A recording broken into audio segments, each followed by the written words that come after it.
we'll set up a frame. Well, the horse is respectful and trained well, so it gets away from it. Well, then we don't feel their face, so we move our hands. When I drew the line in the sand again, the horse gets away from that. Well, it gets to a point where the horse cannot get away from it, and then now we have problems. Now the horse is like, starts shaking their head, starts going backwards, start not wanting to go forward. And what's wrong with this horse? It's well trained. Yeah, it's well trained, but it's always been given an option. Hey, you can be as comfortable as you want to be, just do this. And a lot of times we don't give the horse that option.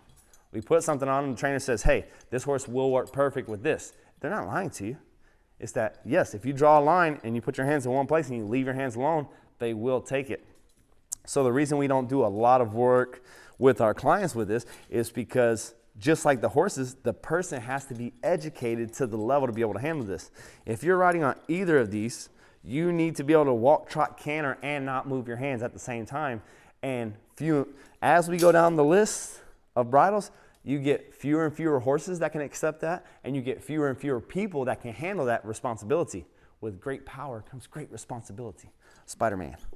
Same thing here. This is a correction port, and that just refers to it's open here. You got the same thing going on, exact same style as that one. Maybe your horse respects this more than they respect that bar. What makes this difficult or not difficult, what makes this harder or softer.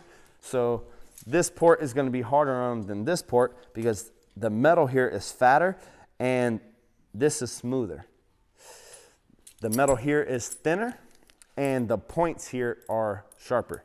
So whenever they lay on it, it goes, instead of being a tongue release, it starts putting pressure downward on their tongue and bars. So however sharp or smooth this is, and we can find a bunch of different configurations.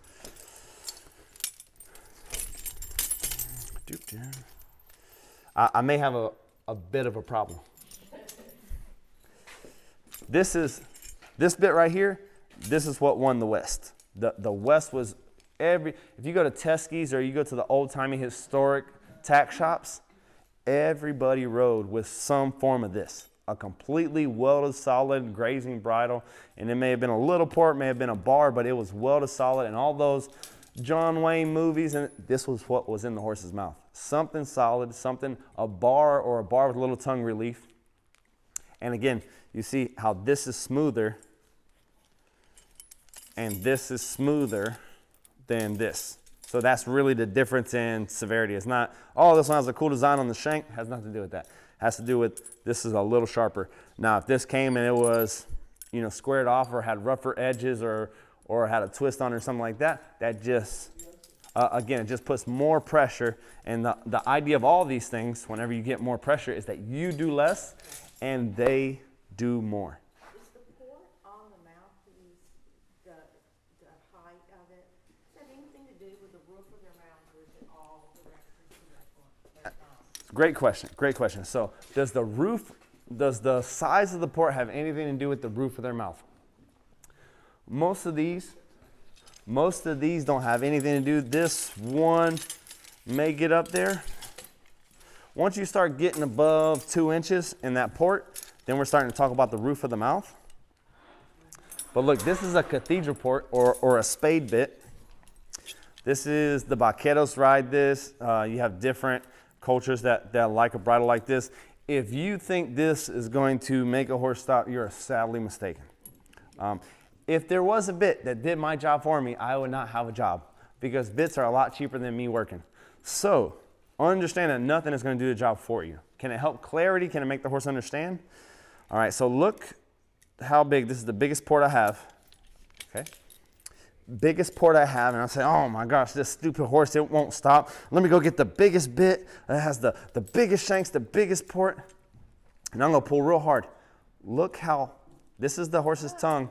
Look how it does not go up to the roof if you do not know how to work it. So a lot of people are grabbing this and then they're putting that curb chain as tight as they can get it because they grab this to punish the horse for not stopping. That's not the function of this bridle. So essentially you have a bar bit here. All this is rendered useless with that tight curb chain. I take this same bridle and I put a ridiculously loose curb chain, and now it stands up and touches the roof of the mouth. Okay, so the curb chain dictates a lot. So when I'm making an English horse, when I'm making a dressage horse, when I'm making a gaited horse, and I'm trying to drive them into the bridle, a lot of times I'm gonna have a chain that's almost touching because I wanna hold them and I don't want there to be a big margin for them to play around in. I want them to be right there in my hands. When I'm making a Western horse, I wanna have at least 2 fingers because I want it to be complete freedom. Don't do that. Complete freedom. Don't do that. And that's what really gets them to wanna be on that loose rein. Comes to the cathedral ports. The reason that these are amazing if you know how to use them is because they're for self-training. What I mean for that, this is meant for the vaqueros that rode all day on the range and they wanted to have a horse that was well bridled. Well, the horses, it's unbalanced to the point that if the horse keeps his head down like this, it just lays on their tongue. There's a roller. It's made out of dirty steel, you know, sweet metal, so it's gonna have a lot of saliva. It's pretty comfortable. The horse has a hard time getting their tongue over it too. Pretty comfortable. But when that horse picks its head up, it stands up in their mouth. So now with no pressure, Cowboy still focuses on doing his thing, riding his horse around. Without pressure and without doing anything, this is touching the roof of their mouth. When they put their head back down, it releases on its own. That is the function of a spade bit. That is the function. So imagine all day long, every time you picked up and looked around, you got a weird sensation on the roof of your mouth. If you just drop your chin a little bit, you get complete freedom. Well, very quickly, it doesn't take too many days of that, where you say, you know what, let me just hang out. And those ranch horses, they just want them just stay here and wait for me until I ask you to do your job. You know, we're riding all day long. I don't want you looking around and having a high headset and going all over the place. As we found out, high headset gets energy, low headset gets you relaxed.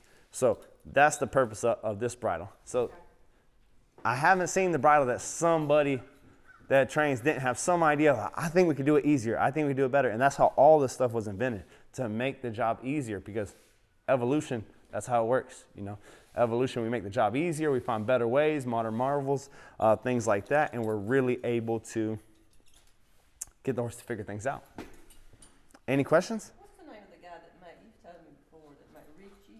Yeah, Richie Wingfield makes the reining bridles. He does a right good job at that. Is that the guy in North Carolina? I think he's in Kentucky. Yeah. He's in Kentucky. Does a good job, but that's kind of just the gist of that right there. That really already puts you in the top 5% of people who know. You wouldn't believe how many people have no idea. Yes. The double bridle, does that combine the two well, or? Gotcha. So her question is, what about the double bridle? What about when they put a snaffle in their mouth? They put a snaffle in their mouth. I got the bridle here. This is pretty common with this.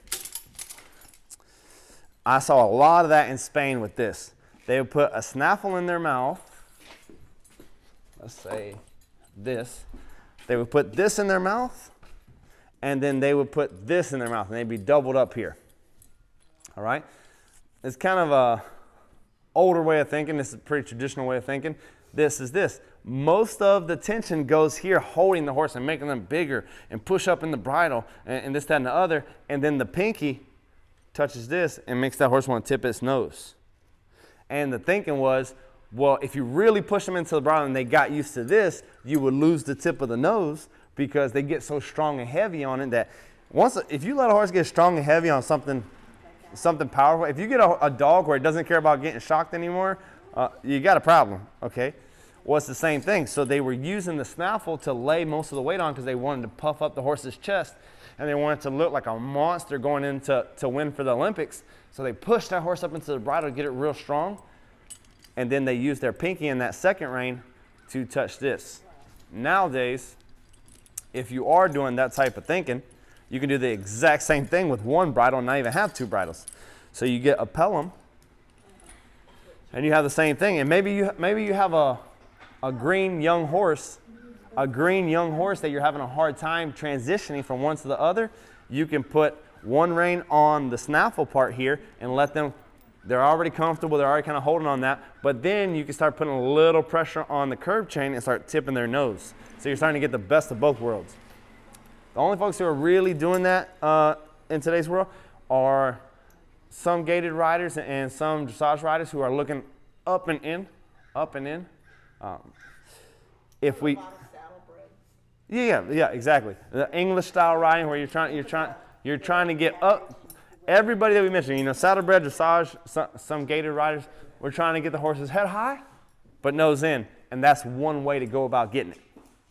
Is that what, because Gene was ridden a lot like that, is that Yes. part of the reason? Absolutely. So they've been so encouraged to come here, that becomes their conditioning. So when you get those horses, you get those dressage horses, those saddlebreds, those passos, they've been taught that this is where you need to be. And now you've got them, you're trying to control horse out of them. You're trying to say, no, I want you to be down here. That's why we have to be so obvious and so ridiculous. And that's why I have so many tools here to say, I don't care what you did before. This is what I need now. I need you to put your head down. I need you to do this or do that. And every aid or every tool that I use is for that. So say I use a set of draw reins because the horse can't figure it out or is having a hard time with it. You get a set of draw reins here, and this would hook, this clip would hook to the cinch or the girth.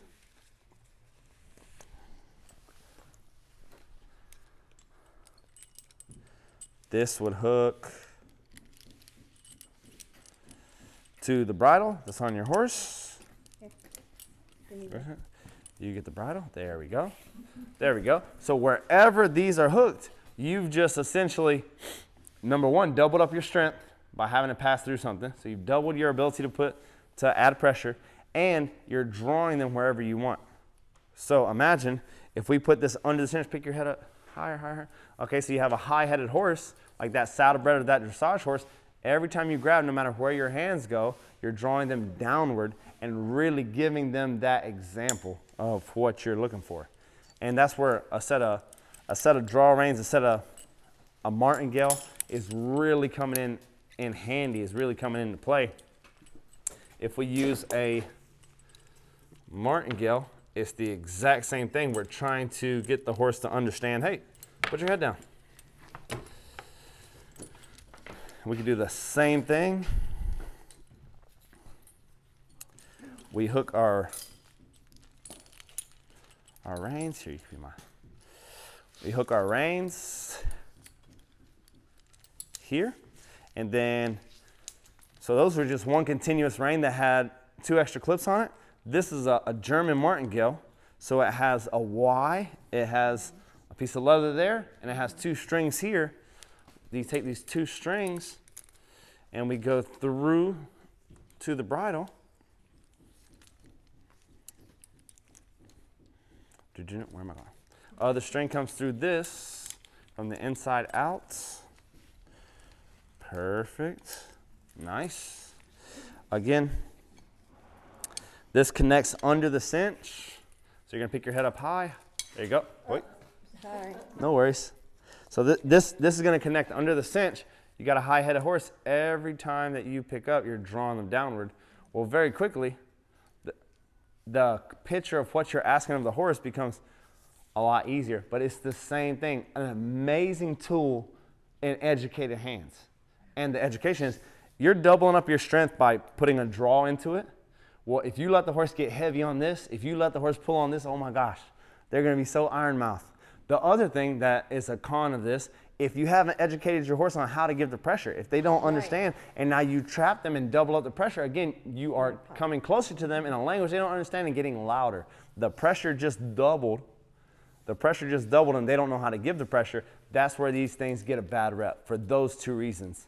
In what scenario is the German martingale a better tool than the draw rein? And so the question was, in what scenario is the German martingale better than the draw reins? Essentially, I like the German martingale when I am cutting and sorting and chasing steers. It's going to the middle and just gives you a lot less to deal with or work with. It's more of we're doing Western work and I'm not really having to think about two-handing you or working with you. The draw reins can do the exact same thing, but we have all these different configurations. So I can go around their legs into the middle of the cinch. I can go in between their legs to the cinch and get the exact same pull as the German Martingale. I can go on a gaited horse or a dressage horse and go up higher to the D-rings on the saddle and push them up into the bridle. My father was a big component of that. He loved to drive a horse up into the bridle and get them powerful. Pros and cons is whenever you have the German Martingale, if something goes wrong, you can reach past the draw, grab their face, and pull their butt. So if you're riding a little sketchy horse, like you're not sure, like you already think I don't want to introduce this draw to them, but they're still a little waspy. Well, on the German Martingale, I can still reach down and grab regular rein and pull them around. In draw reins, you pull, and I have seen people go for rides because they put it on a horse too early or a horse that's too waspy. And when you pull and it gets to the end, there's nothing else you can do. You're pulling them down. So those are the pros and cons of. Always using a snaffle with those, or? Yeah, for the most part, you're using a snaffle with both every single time with the German Martingale because it needs the ring. 100% of the time with the German Martingale, you're using a snaffle. With the draw reins, I have seen trainers go to a snaffle with shanks. Again, education experience, knowing exactly what you're looking for, so you're not contradicting yourself. So a bridle that's looking for downward, if you're going to use a shank, like this Pelham, and you're looking for downward, then that can be doable. I've also seen saddlebred Tennessee Walker folks put it on a shanked snaffle and pick it up. Have it hooked around the horn or have it hooked to the high D-rings, and now you're drawing them here. Every time you draw them, you're drawing to the same place. So the draw reins have a lot different, more applications than a German Martingale does. Very good job, guys. Thank you so much. And that is Tack Talk.